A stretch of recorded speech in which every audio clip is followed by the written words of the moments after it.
Good afternoon, and welcome to the Freshworks third quarter 2021 earnings conference call. At this time, all participants are in a listen-only mode. Later, we'll conduct a question-and-answer session, and instructions will follow at that time. If you would like to ask a question, please press the star, then the 1 key on your touch-tone telephone.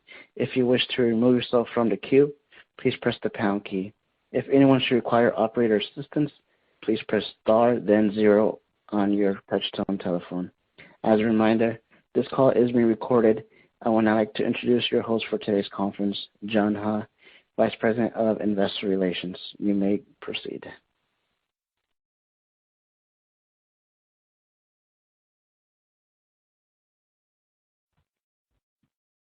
Thank you. Good afternoon, and welcome to Freshworks' third quarter 2021 earnings conference call. Joining me today are Girish Mathrubootham, Freshworks' Chief Executive Officer, and Tyler Sloat, Freshworks' Chief Financial Officer. The primary purpose of today's call is to provide you with information regarding our third quarter 2021 performance and our financial outlook for our fourth quarter and full year 2021. Some of our discussion and responses to your questions may contain forward-looking statements within the meaning of the Private Securities Litigation Reform Act of 1995.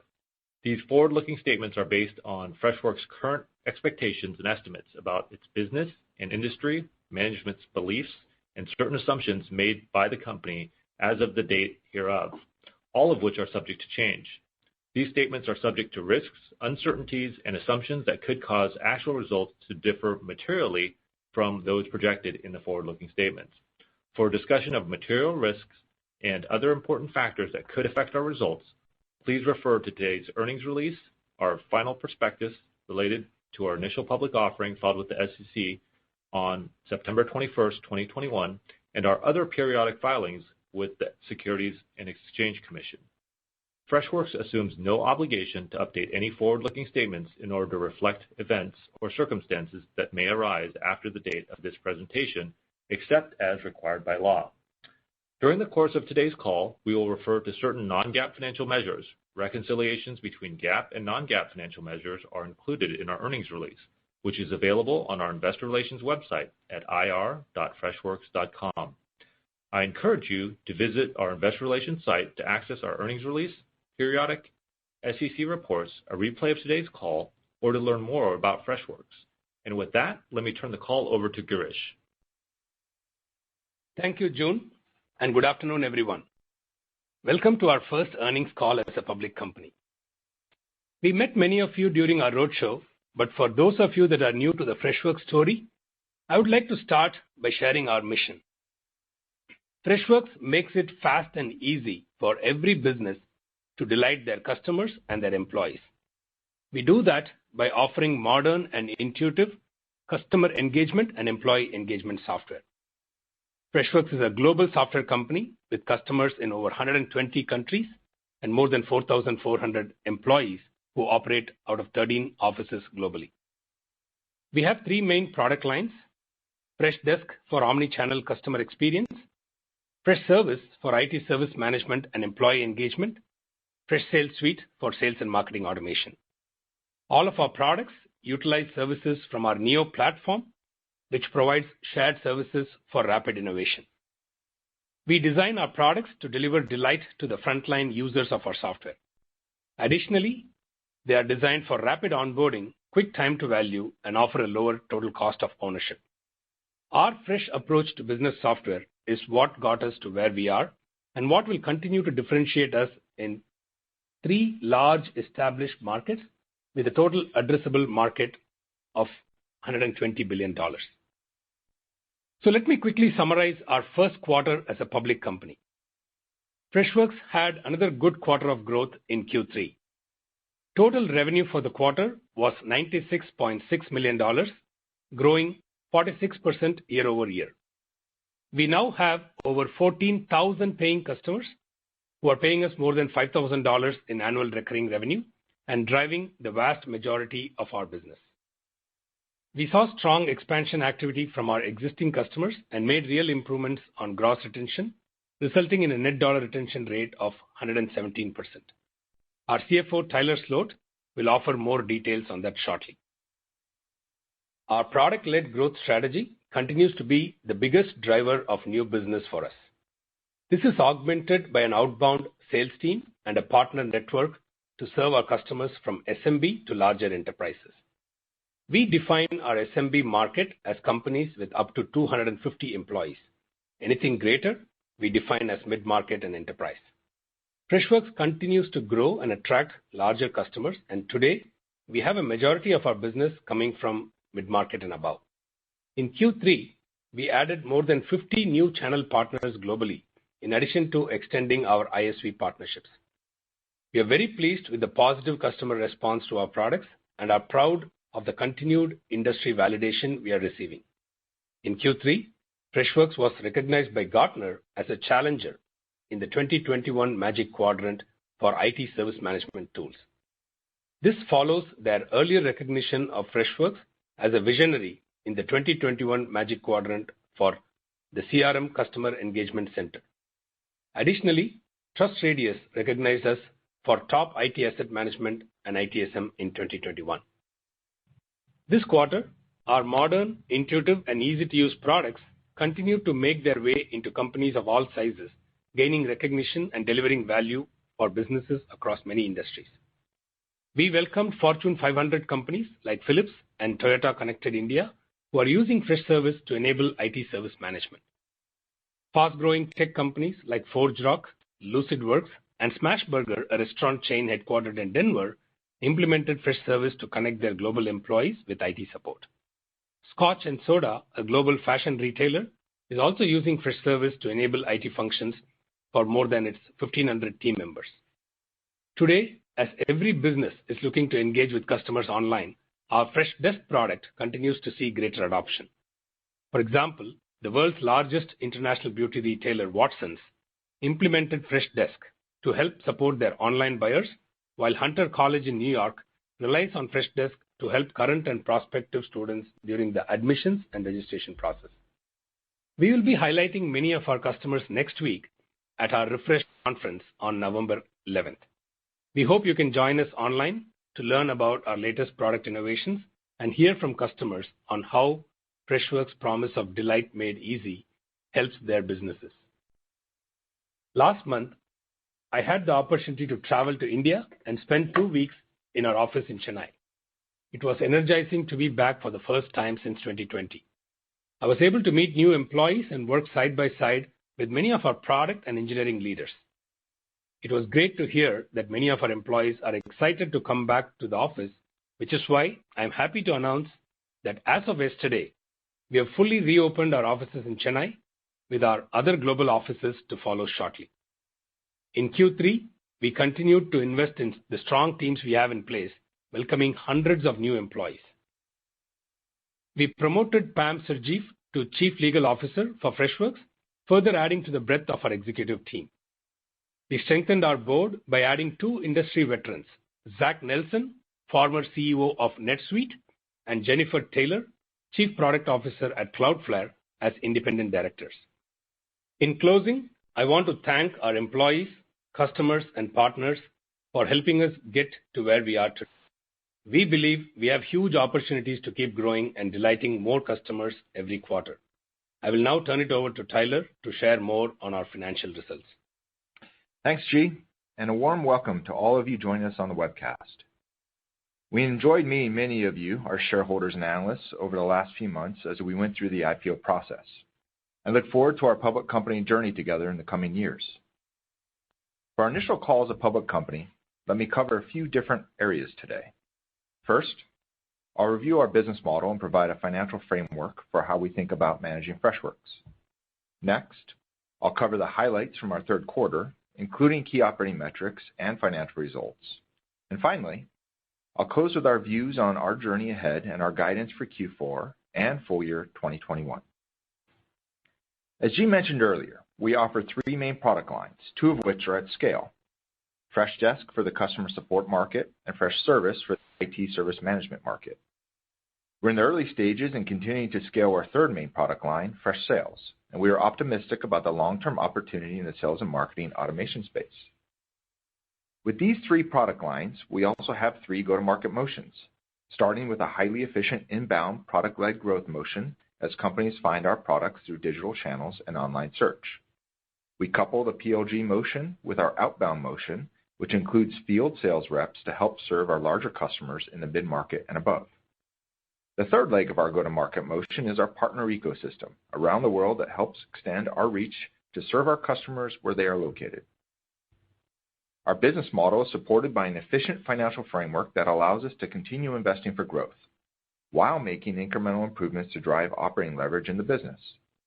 This provides us the flexibility to invest and double down on key areas of our business while maintaining a healthy margin structure. Starting with cost of revenue and gross margins, we're running at really healthy levels. Our non-GAAP gross margins have averaged around 80% over the last several quarters, and they improved to over 82% in Q3. I'll cover more on that later. Looking at our operating expenses, we manage our sales and marketing spend through a number of internal efficiency metrics, comparing our sales and marketing costs to our incremental revenue. We regularly benchmark our efficiency metrics versus our peers. We're also making R&D investments to continue driving our product development and technical innovation cycles. And because we're able to attract top technical talent in areas like Chennai, we can invest in a meaningful yet efficient manner. For G&A costs, we're increasing investments this year as we have a number of public company costs, some of which will be ongoing. More importantly, we expect to gain operating leverage over time as we scale the business. With our broad product offerings across 3 big markets, we have a huge market opportunity, so we will continue investing to drive long-term growth for Freshworks. Turning to our Q3 results, we delivered another solid quarter of growth in our first quarter as a public company. As a reminder, I'll focus most of my discussion around our non-GAAP numbers for our Q3 results. These non-GAAP numbers exclude the impact of stock-based compensation and related expenses, amortization of acquired intangibles, historical acquisition-related expenses, and other adjustments. In Q3, we delivered healthy revenue growth of 46% year over year, resulting in $96.6 million for the quarter.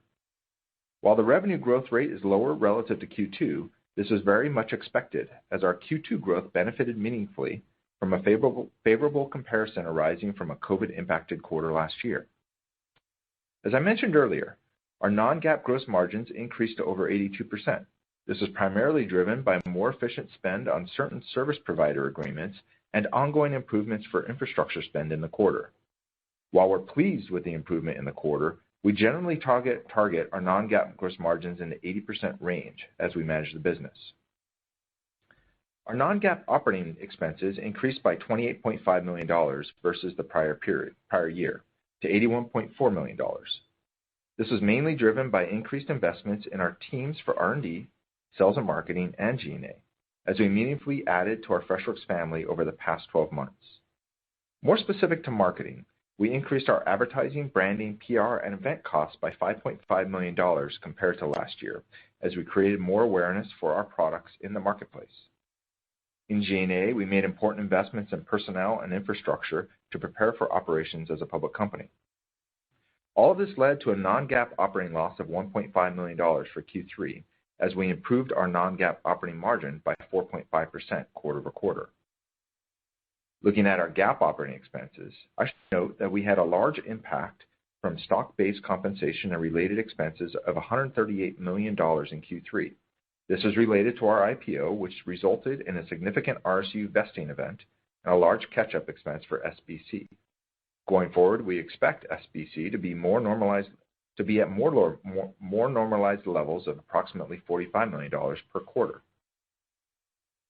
Turning to our key operating metrics, we continue to see good business momentum in the quarter. We saw robust expansion activity as our net dollar retention rate was 117% for Q3, up 8 percentage points compared to the prior year. Our customer teams are making good improvements to our gross retention rate, and we have benefited from an FX tailwind of 1% year over year. As a reminder, we calculate net dollar retention rate on a trailing 12-month basis, comparing our customers' beginning and ending ARR. Given the customer segments we operate in, including SMB, we believe our business model supports 110% plus net dollar retention rate longer term. Our second key operating metric, customers contributing more than $5,000 in ARR, grew to 14,079, or 31% year over year. which reflects a net add of over 3,300 customers.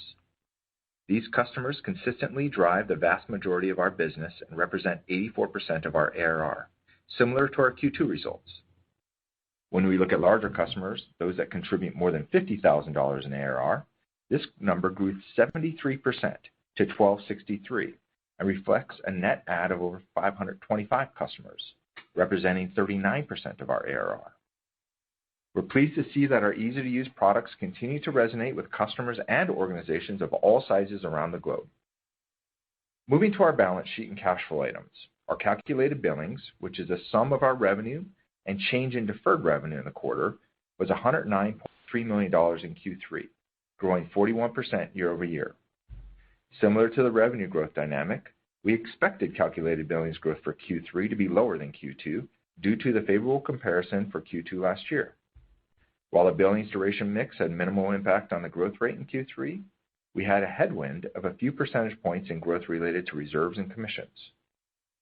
In terms of cash, we ended the quarter with more than $1.3 billion in cash and cash equivalents. This includes the net proceeds from the IPO of $1.07 billion, free cash flow of negative $4.2 million, and an additional $24 million in proceeds from the sale of an earlier investment in a private company.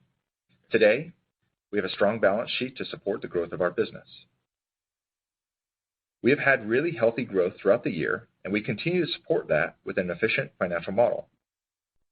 Even with growth investments and increased public company expenses in Q4, we expect to be roughly free cash flow break-even for the quarter. Lastly, our diluted share count as of the end of the quarter, September 30th, 2021, was approximately 323 million shares. Some final thoughts before I turn to our financial outlook. We have a huge opportunity in front of us. We're playing in large established markets of customer support, ITSM, and sales and marketing. We're seeing good momentum in our product adoption and gaining more market recognition. We're adding both new and larger customers and seeing robust expansion across our customer base. We're investing to fuel our growth as we go after this massive opportunity. 2021 continues to be a big investment year for us. We're adding to our go-to-market teams around the world to expand our market presence. We're investing in the ongoing innovation of our easy-to-use products, and we're creating the infrastructure to operate efficiently and deliver value as a public company. Looking ahead to Q4, this includes an increase in our expense base resulting from ongoing investments in our personnel, higher infrastructure, and insurance costs as a public company, and increased marketing and events costs as travel opens up. Now let me turn to our estimates for the fourth quarter and full year 2021. For the fourth quarter of 2021, we expect revenue to be in the range of $99 million to $101 million, non-GAAP loss from operations to be in the range of $13.5 million to $11.5 million, and non-GAAP net loss per share to be in the range of 7 cents to 5 cents, assuming weighted average shares outstanding of approximately 269.1 million. For the full year 2021, we expect revenue to be in the range of $364.5 million to $366.5 million, non-GAAP loss from operations to be in the range of $21 million to $19 million, and non-GAAP net loss per share to be in the range of 22 cents to 20 cents, assuming weighted average shares outstanding of approximately 130.4 million. Let me close by saying that we're excited about a great journey ahead and look forward to partnering with our shareholders. And with that, let us take your questions. Operator? Thank you. If you would like to ask a question, please press the star, then the 1 key on your touch-tone telephone. If your question has been answered or you wish to remove yourself from the queue, please press the pound key. Our first question will come from the line of Brad Sills from Bank of America Securities. You may begin. Oh, great. Thanks, guys. Congratulations on nice results to your first quarter as a public company. I wanted to ask about the enterprise activity that you saw in the quarter. It sounds like you're seeing some traction there with some of the larger accounts. Can you remind us kind of where the focus is in the upmarket business? Where do you draw the line, and where's the opportunity for the company from here? Hi, Brad. Thanks for the question. So we continue to focus across 3 go-to-market motions. So we have our product-led inbound growth motion, which the majority of the customers there are SMB customers, which is companies with less than 250 employees. But having said that, we also get teams from larger enterprises come inbound, and they are handed off to our mid-market sales teams. So we have our mid-market teams, field teams in region in US, Europe predominantly. They go after larger accounts. So if you look at the split, it still is around, I would say, 60-40 mid-market to SMB approximately. So and we are seeing, if you look at Q3 specifically, I think customers who paid us more than 50K ARR, that number grew at 73% year over year. That's great to hear. Thank you so much. And then one more, if I may, please. Just on with the Neo platform, I know there's a aggressive roadmap to build out more modules within the stack that you have, and then in other categories like sales, which you've mentioned is early. Where is the focus in the near term, and are there some deliverables that we should be kind of keeping an eye out on for some product extensions and ads going forward? Thank you. Yeah. So our vision for Neo platform is to continue to execute on 3 major business benefit drivers. One, for our customers, we want Neo to offer a unified product experience. So whatever services that we offer in terms of single sign-on or a 360-degree view of the customer across sales and marketing, and eventually support, custom objects, and a bunch of other services, Neo platform allows customers to have a better unified experience. For developers and SI partners, Neo platform offers a marketplace where they can build apps, and today we have more than 1,100 public apps, and customers can build. I have built thousands of private apps to extend the power of Freshworks platform. So that is also an area where we continue to invest in the capabilities of what can be accomplished in an app. So and you will also see some exciting announcements in our Refresh conference next week. And the third is for our own developers, internal developers, where we have what is known as foundational services, where all of our products can use services like email processing at scale or chat messages, listening to chat. All of that is part of Neo platform, which gives us product velocity and innovation. So across all of these 3 areas, we continue to execute on the Neo platform. That's great to hear. Thanks so much, Girish. Thank you, Brad. Thanks, Brad. Thanks, Brad. And our next question will come from the line of Stan Zlotsky from Morgan Stanley. You may begin. Perfect. Thank you so much, guys, and congratulations on your first public quarter. Very well done. Maybe just following up a little bit more detail on Brad's question. As you look into the big Q4, what do you see in your pipeline as far as the demand for the upmarket portion of your business across all the different products that you have? And then I have a quick follow-up for a financial question. So thanks, Stan. I think we are always looking at ways to improve our pipeline. And so we have a mix of programs across our different go-to-market motions. So like our marketing teams and sales teams are kind of investing in events together, increasing word of mouth. So we are bringing up some new campaigns to take the omni-channel customer service or even IT engagement, employee engagement in a post-pandemic world. So we have multiple targets for new and expansion. So I think we don't have a specific number to give out for a pipeline, but there is a ton of activity that we are doing to see how we can improve pipeline across both inbound and mid-market. Got it. But just maybe more broadly, right? What are you seeing as far as your customers' budgets as you go into Q4?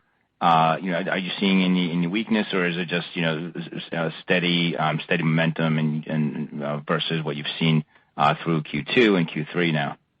Hey, Stan, this is Tyler. No, we're seeing steady momentum. I mean, we have some seasonality in our business, specifically in the mid-market and enterprise business. And from that's where we do track pipe, obviously, and it's solid, globally right now. But, our presence is mainly in North America and Europe, and that's where we have our field reps out there. And as a reminder, we also have this product-led growth inbound motion, and that's not really something you consider in pipe. It's more about how many customers are in trial, and those trials typically convert, less than 30 days. And so we're tracking both, obviously, to be able to get a sense of it, and growth is good. It's solid. Okay, perfect. Very helpful. And Tyler, since you're already on, net revenue retention, obviously, stayed elevated, very impressive, 117 in the quarter. And you talked about, the 110 level is the kind of more normalized. But how should we think about the path from, this 117 to the more normalized 110? Or, alternatively, is there a possibility that this would continue to stay elevated for quite some time as you continue to sell this really broad portfolio of products you have, as well as just the trailing 12-month nature of the metric? Yeah, no, we had talked during the road shows. You remember that we do expect to be more of this 110 plus kind of low teens net dollar retention. We do expect declines there to get to that kind of longer term number. That being said, we're super pleased with the quarter and the performance. I think the investments we've made, obviously in the product, but also in customer success and the way we're engaging with our customers has helped us on the gross retention, and we said we've been making improvements on that incrementally. And then our expansion motion is doing really well as well. That is primarily agents, right? That's a very organic motion, but also cross sells. Perfect. Thanks, guys. Thanks, Dan. And our next question will come from the line of Mark Murphy from J.P. Morgan. Your line is open. Yes, thank you. I'll add my congrats. Girish, are there any products that you are incubating that are outside of the 3 or 4 main products you usually refer to, which are particularly exciting in terms of market potential? I think we see some of them alluded to from time to time: Fresh Team, Fresh Ping, Fresh Release, Fresh Caller. There's a bunch of others that are a little less in the spotlight, and I'm just wondering how you feel about some of those incubating products. Yeah, thanks, Mark. So let me first say that we have plenty of opportunity in the 3 main product categories, which we're playing in 3 really large markets. But as a company that's focused on innovation, we'd always like to bring more innovation to the market. And primarily, if you look at Fresh Team, so that is an incubation product in another very large market, which is HRMS, but it's still very early days for us, and so we're not really. Let's call it like it's still in incubation, right? So, and I think if you mention Fresh Ping and Fresh Release, they are more like freemium products which act as lead gen machines for us, where we are bringing the right set of customers, like people who are monitoring websites, the IT folks who could later on be upsold to Freshservice. So that's the primary reason for Fresh Ping and Fresh Status. Fresh Release is more of a project management tool that's integrated into Freshservice, that's sold as part of Freshservice as a unified ITSM product with project management. So Fresh Team is really the incubation product that is in HR space, could be like big in future, but right now it's in incubation. Okay, got it. Thank you. And then Tyler, as a quick follow-up, what was the effect that I think you said created a few points of headwind on the billings result? I just didn't quite hear that description. And then do you happen to have the RPO numbers, or do we wait until the 10Q is released for those? Yeah. So. Hey, Mark, let me start with the second piece. So RPO, it will be in the 10Q. It's $199 million for the quarter. Again, RPO is not super meaningful for us because we're not signing a ton of contracts that are greater than 1 year, but it is higher than deferred revenue. So that number's out there. In terms of calculated billings, right, $109.3 million. And I said, hey, we had a little bit of headwinds on on kind of reserves and things like that. Well, what that is last year in Q2, which was COVID impacted, we had to reserve out a ton of stuff, and then in Q3 a lot of that got reversed.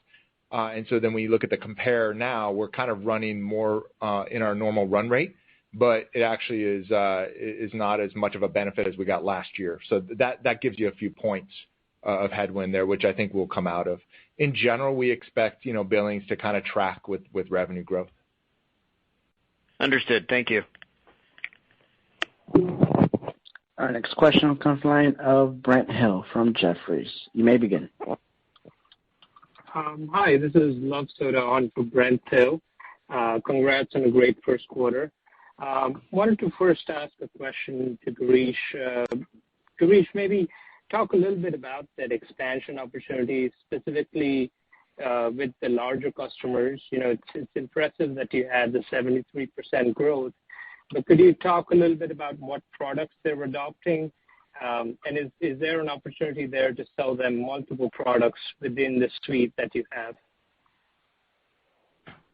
Sure. Thanks, Luv. So, okay, there are two parts. Let me first talk about the enterprise or the larger customers. So predominantly we land larger customers with either Freshdesk or Freshservice. So if you look at most of the top large customers for Freshworks, they are all Freshdesk omnichannel customers who are usually, think of them as scaled B2C companies where the agent volumes are high and automation needs are high, and the support through digital channels also is increasing because of digital transformation. So, and Freshservice being more mid-market, we also see that segment play into typically larger customers. So we land most of the mid-market and above deals with either Freshdesk omnichannel or with Freshservice. Now, in terms of expansion, the primary expansion motion for both these products is addition of agents.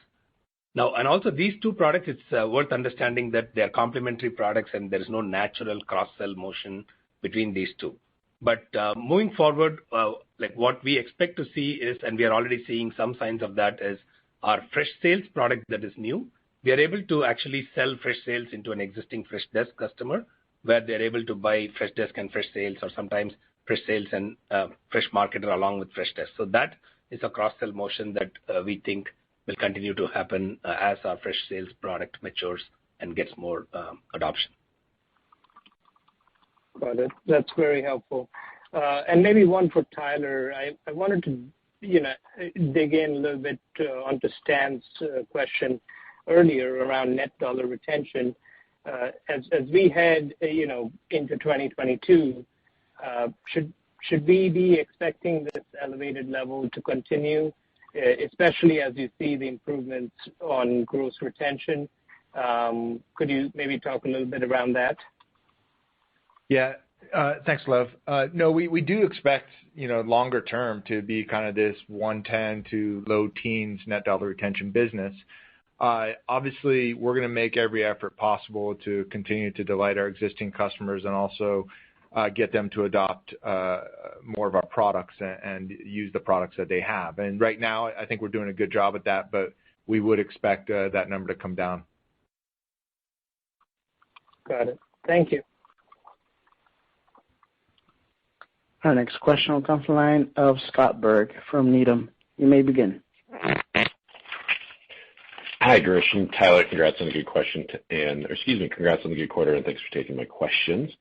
I guess two here. Girish, wanted to talk about the partner impact in the quarter. You mentioned signing more than 50 new partners in the third quarter, but how would you characterize the overall impact of your kind of other partners on the new sales in the quarter? So I think, Scott, if you look at the partner impact on our overall business, I would say that partners contribute to approximately 15% of our business. That number hasn't really moved much from what we talked during the roadshow. So I think our inbound PLG brings in about 55% of new business for us. Our outbound is around 30%, and then partners contribute to 15%. But we are constantly adding partners, and again, we have a ton of app developer partners, but here we are calling out the channel partners who actually resell our products. Got it. Helpful. Thank you. And then, Tyler, on the billings in the quarter, any sense on what the mix was like between monthly billings and annual billings? Did it shift significantly in the quarter versus, what we've seen the last couple quarters? Hey, Scott. No, there wasn't really any shift in kind of the tenure of the billings mix. I think we've broken that out in the past. It's 60-something% is annual, and that's about the same as it was in the quarter. Awesome. That's all I have. Congrats on a good quarter. Thanks, everyone. Thanks, Scott. Our next question will come from the line of Raimo Lenschow from Barclays. You may begin. Hey, thank you, and congrats from me as well. Can you talk a little bit about customer growth and what we are expecting there in terms of, obviously, things are getting better out there. How do you think about that growth trajectory? Maybe it's more a question for Tyler here, actually. And then I have one follow-up. Yeah, no, we're pleased with customer growth. Obviously, Raimo, we're focused on all segments of the business. So we've got this long tail of SMBs that we're closing, and we think we figured out how to do that really efficiently. And then we have our field presence that we're closing, larger organizations in the mid-market and low enterprise and in the partner segment. When you look at our growth, on the greater than 5K and then the growth of greater than 50K, you've seen solid growth. Now, the other thing, though, to mention is that, our revenue growth is not just coming from the customer growth. We've actually done a pretty good job at increasing ARPA across our customer base. So then our growth vectors are really, bringing in new customers, but also getting the customers that we have to buy more. And we've been doing well on both fronts. Okay, perfect. Thank you. And then, Girish, more for you. Like, if you think, you have a real innovation engine out there because you can see what applications on the enterprise are working, and you can kind of, to some degree, think about what's needed in the SMB and mirror that. Like, can you talk a little bit about the opportunity there to add more functionality? And we talked already earlier about some of the products in incubation, et cetera. But how do you see that kind of opportunity in the long run? Thank you. Yeah. So I think broadly, if you look at where the industry is moving, so there are if you look at the world of customer service, so we are looking at a consolidation of customer service channels, like omni-channel customer service, where companies are trying to blend in traditional channels of support with modern digital channels and bringing in automation in those channels. So that is definitely a trend. If you look at ITSM in the Freshservice market, so clearly you can see modern employee engagement, especially when employees are working from home. How do you enable them to get whatever they want from the business and keep the IT workflows running? So that's a trend. But the biggest opportunity and trend that we see is the breaking down of the silos between sales and marketing and support with a 360-degree product vision. And you can see large enterprises buying a customer data platform and trying to integrate their sales cloud and the marketing cloud and their service cloud to kind of build a customer 360 profile. So we think that customer 360 will become a product category on its own, and more businesses will start to want to understand their customers better and want a product experience for that. That is what we see as a big opportunity, and that allows us to sell more to customers, because today the buying centers are still buying for sales or marketing or support, but we'll be able to offer them a more complete solution. And the good news is we are architected as a plug and play where customers can start where they want, but then add on more. So I think that is where the industry is going. Perfect. Thank you. Sounds exciting. Thanks, Raimo. Thank you. Our next question will come from the line of Brian Schwartz from Oppenheimer. You may begin. Yeah, hi. Thanks for taking my questions. Congratulations on your first quarter. I had a follow-up on the resellers that you added in the quarter. I was just wondering if there's a specific geography or specific market segments that these new channel partners are focused on. I think there is no specific geography that is worth calling out. So we generally kind of focus on adding partners across the globe, but there tends to be in non-English speaking markets is where we tend to add more partners because it helps us reach and service their customers better. But if you look at our revenue mix today, like we are like what would traditionally be called international by a company, right? Like everything outside of North America. So that is close to, I would say, like for us, North America is 42% of revenue. Europe, Middle East, and Asia is another 40% plus approximately, and rest of world is 16. So we are still heavily international. So around close to approximately 58-60% international. Thank you. And the one follow-up question I had was also just related to the two markets that you're focused on. Was there any divergence in what you saw in terms of the bookings between the business in North America versus the business in Europe and Asia? Thanks. No. Hey, Brian, this is Tyler. No, it was really consistent. We didn't see any kind of movement in one area versus another this quarter. I think if anything, we've got our inbound motion, which is completely global, right? That is just accessing, kind of, you can imagine almost every single country out there. And then our field presence is really Europe and North America primarily with smaller presence in areas like Australia. And so just in terms of our bookings, we would expect from the mid-market and enterprise, more of it to come from North America and Europe, which it does. Thank you for taking my questions. You bet, Brian. Our next question will come from the line of Brent Barcelona from Piper Sandler. You may begin. Good afternoon and happy Diwali. Girish, there's a clear talent shortage in the U.S. This has emerged as a new risk factor for a lot of growth companies. I'd be curious to hear if you're seeing a similar talent shortage scenario in Chennai.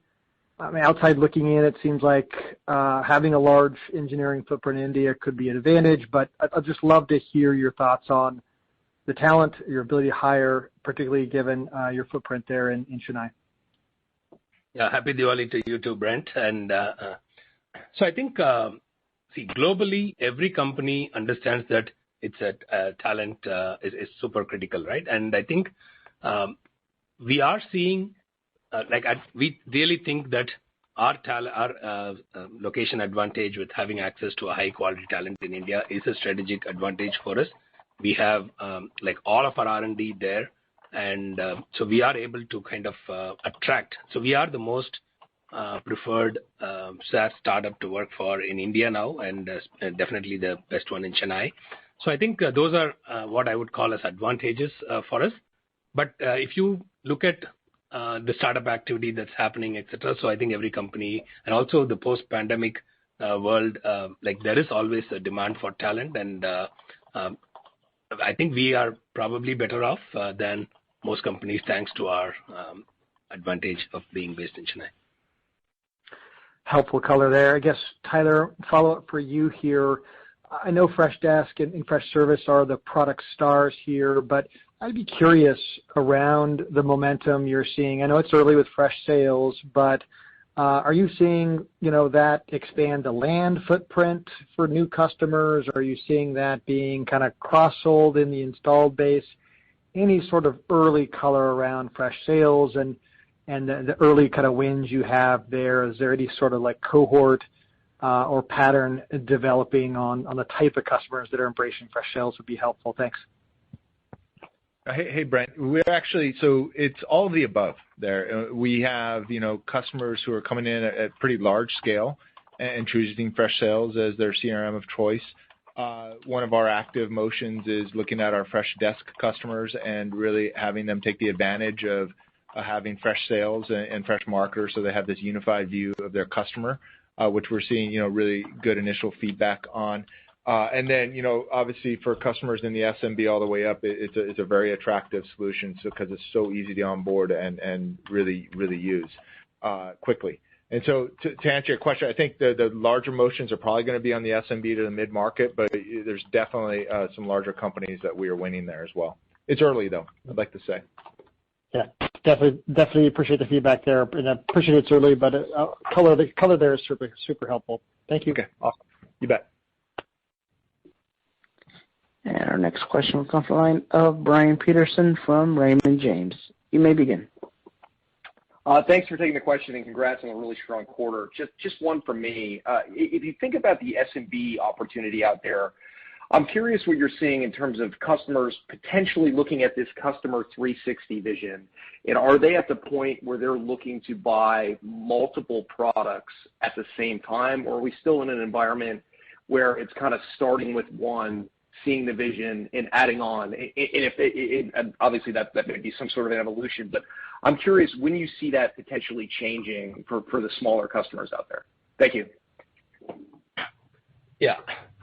And thanks, Brian. I think, today customers are, like, even if they're buying from 3 different vendors, they are buying 3 products. Like a good example would be like a SMB D2C brand that's trying to sell online, right? So they are, when they're trying to support customers on digital channels, so they are buying a support solution, and then they may want to buy a marketing solution to run marketing campaigns on digital channels like WhatsApp or Instagram or text messaging based on which part of the world they are in. And they also have bots and automation for self-service of customers. So they are buying like 2 or 3 different products. So if we have, like, what we offer is a suite strategy for customers to be able to buy like a combined solution. They're not just calling it 360, these SMB customers, but they're looking at how can we engage with customers and have one platform to engage with customers. So I think it's happening as we speak. Great. Thank you. Thank you. Our next question will come from the line of DJ Hynes from Canaccord. You may begin. Hey, guys. Thanks for taking the questions.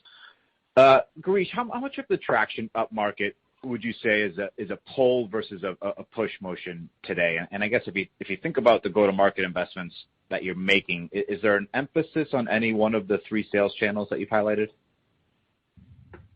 So I think it's kind of both, where it's a lot of it is the pull happens through our product-led growth motion. As I already mentioned, 55% of our new business comes through our inbound channel, but not all of that is SMB, right? So some of it is teams from larger companies. So that is part of it feeding.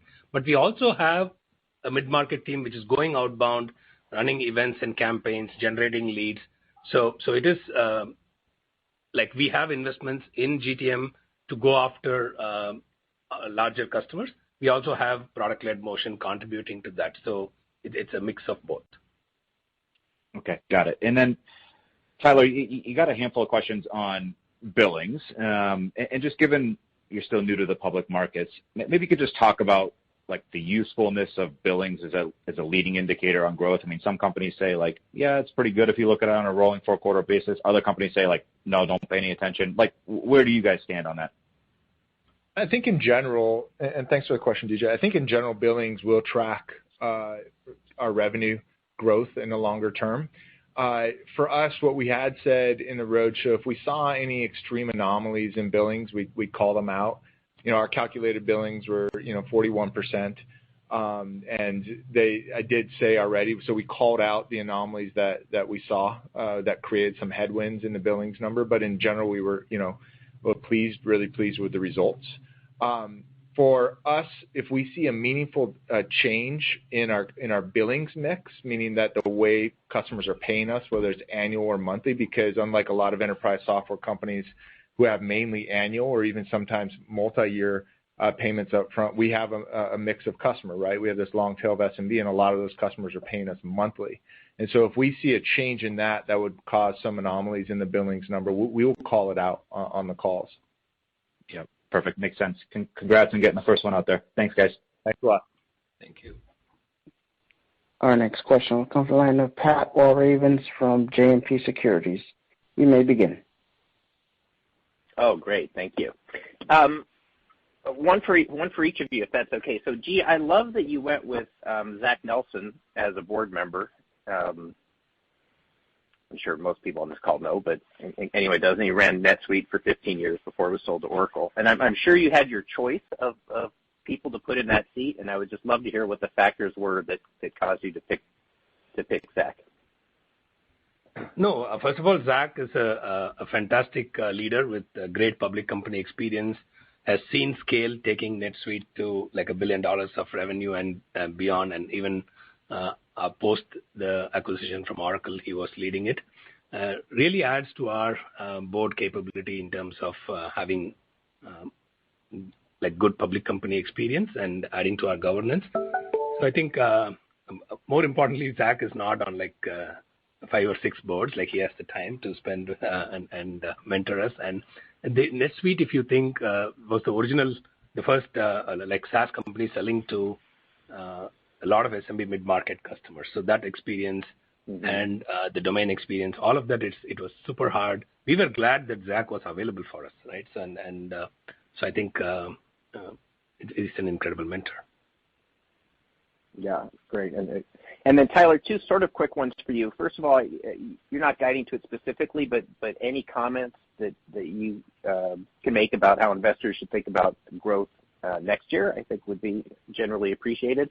And then also just any sort of quick summary on the early lockup release, just so that's top of people's minds. Thanks. Okay, yeah, for sure. Thanks, Pat. So we're not commenting on next year right now. Obviously, I think we'll do that, as we end our Q4. But in terms of the early lockup, we put out a press release on Friday. This was something that was part of the S1 and negotiated as part of going public. We trigger a 20% unlock across our employee base. That'll come on Thursday. But what's important to note, that's across the entire base of prior shareholders, which clearly that's not all going to hit the market on Thursday. The one thing that we know will hit the market is just the sell to covers for tax purposes of RSUs, and that should be executed. Great. Thank you very much. Thanks, Pat. Thank you. Our next question will come from the line of Rob Oliver from Baird. You may begin. Great. Thanks, guys, for taking my question. Thanks, Girish. Thanks, Tyler. Just one and then a quick follow-up. Obviously, a lot of mid-market strength here from you guys. And, I know Freshservice is where you guys have traditionally landed, but just wondering on a couple fronts whether you're noticing any shift on, on that land with the Freshdesk product being so strong and, heavily in demand as mid-sized companies try to digitally transform, and kind of how those relative pipelines look, headed into Q4. And then just had a quick follow-up. Thanks. Yeah, I think both products operate in large markets, and we are seeing healthy growth across both. So in terms of comparison, I think Freshservice probably is growing a little bit faster than Freshdesk because of the smaller base, and so Freshdesk being our largest product. But we see continued demand because these are 2 completely different set of buyers, different dynamics. So I think in Freshservice market, I think we are the best alternative to ServiceNow, and we are seeing a lot of demand from the mid-market where we are getting pulled into those deals.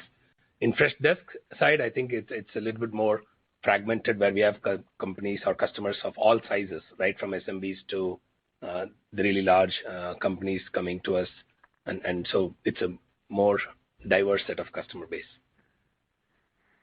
Got it. That's helpful, Girish. And then, I know you mentioned at the outset that you guys have the user conference, next week, and probably for a lot of investors, that'll be, at least public market investors, that'll be the first one they've attended. So just curious, Girish, from your perspective, or Tyler, if there's anything, you guys wanted to point to. I know there was a question earlier about Neo, maybe a little early to get a lot there, but just was curious from a product evolution perspective, platform perspective, if there's anything we should, keep our eyes out for next week in Vegas. Thanks, guys. Yeah, I think I would like to invite all of you to join virtually, and so we have some exciting announcements, customer stories, and platform announcements to make. So, so it's mostly virtual. We are limiting physical presence due to COVID, but I would like to invite you to attend. Great. Thanks again.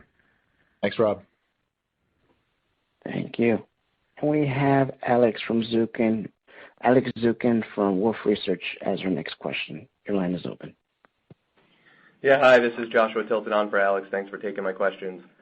First, I was hoping, could you just comment on what you're seeing from a demand perspective, and if you could just maybe compare and contrast it relative to pre-pandemic levels?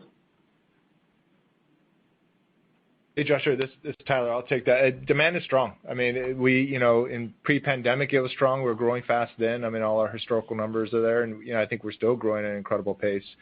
We saw in the SMB side, as we went through COVID, there was customers who experienced pain specific to some verticals, hospitality, travel, things like that.